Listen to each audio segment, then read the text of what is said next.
Léonard Chéokitonde a éclairé les membres du Conseil de paix et sécurité de l'Union africaine sur la situation sécuritaire actuelle en République démocratique du Congo, mais aussi sur l'évolution du processus électoral.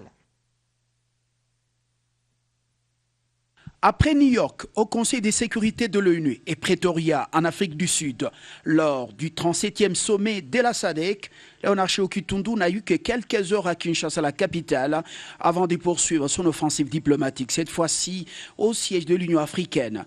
à la 712e réunion du Conseil de paix et de sécurité de l'Union africaine, dont la présidence tournante est assurée par l'Algérie. Il s'agit d'une évaluation de la situation globale depuis la mise en œuvre de l'accord politique du 31 décembre 2016 jusqu'à ce jour au Congo-Kinshasa.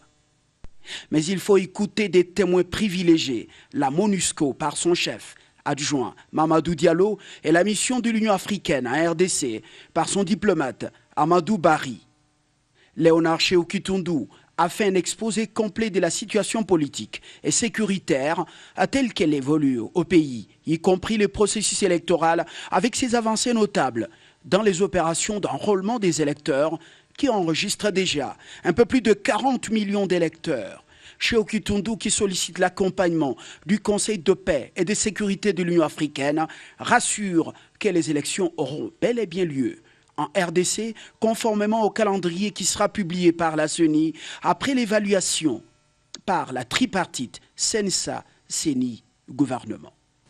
Nous attendons du Conseil de paix et de sécurité de saluer l'évolution positive de l'opération d'enrôlement des électeurs qui est en phase finale, comme l'ont récemment fait différentes organisations internationales, telles les Nations Unies et l'Organisation internationale de la francophonie, d'appeler les partenaires à concrétiser leurs promesses directes au processus électoral